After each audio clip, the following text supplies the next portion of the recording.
Bismillahirrahmanirrahim. الذين يلمزون المطوعين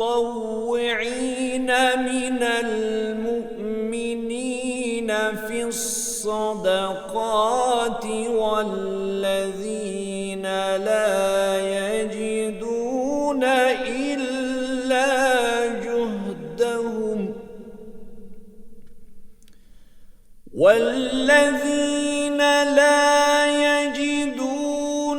إلا جهدهم فيسخرون منهم سخر الله منهم ولهم عذاب أليم.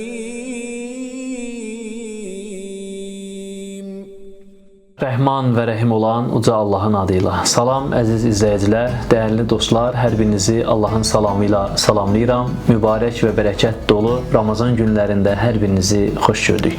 Dəyərli dostlar, bu gün də Qur'an-ı Kərimin işığında infaqla bağlı yaşanmış bir hadisəni sizinlə bölüşmək istəyirəm. İslam ordusu çətin və məsuliyyətli bir səfərə hazırlaşırdı. Allah Rəsulu üzünü səhabələrə tutaraq hər kəs Allah yolunda infaq etsin, yardım etsin. Kim Allah yolunda sədəqə verərsə, məhşər günündə onun xeyrinə şahidlik edəcəm deyə buyurur. Bu əsnada uca Allahın onların mallarından sədəqə al ki, bununla onları təmizləyib pak edəsən ayəsi nazil olur. Allah Rəsulu bu ayəni möminlərə oxuyur və bu ayənin hikmətini onlara anladırdı.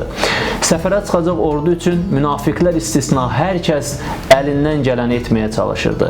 Bir şəxs gözəl və baxımlı bir dəvəsini tərəddüd etmədən Allah yolunda infaq etdi. Yaşanmış bu hadisəni görən münafiqlər bir-birinə istehza ilə belə deyirdilər: onun dəvəsi özündən daha xeyirlidir. Bu xəbəri eşidən Allahın Rəsulu qətiyyətli şəkildə onlara belə cavab verdi: yalan deyirsiniz. O sizdən də, dəvəsindən də daha xeyirlidir. Bir qədər sonra Əbu Heysəmə Əl-Ənsari adlı kasıb bir səhabə önə çıxdı. Ey Allahın Rəsulu, mən Allah yolunda qazandığım bu xurmanı gətirmişəm. Bu xurmanı qazanmaq üçün gecə su çəkib bu xurmanı qazanmışam. Bu xurma əslində 2 qat idi. Yarısını aləm üçün, yarısını isə Allah yolunda infaq edirəm deyə buyurdu. O edilən səmimi və ixlaslı infaqı Allah Rəsulu böyük məmnuniyyətlə qəbul edir və onu xurmaların üzərinə əlavə edir. Təbii ki, münafiqlər yenə də susmurdular.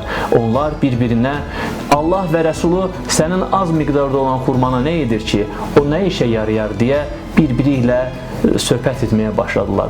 Təbii ki, bütün bu hadisələrdən sonra Allah öz Rəsuluna Tövbə surəsinin 79-cu ayəsini nazil etdi. Uca Allah bu ayədə belə buyurdu: möminlərdən könüllü surətdə sədəqə verənlərə və çətinliklə əldə etdiklərini verənlərə eyib tutanları, onları məsxərəyə qoyanları Allah məsxərəyə qoyacaqdır. Onları sarsıdıcı bir əzab gözləyir. Bəli, əziz və dəyərli dostlar, dinimiz bizə ibadət etməklə yanaşı eyni zamanda paylaşmağı da öyrədir.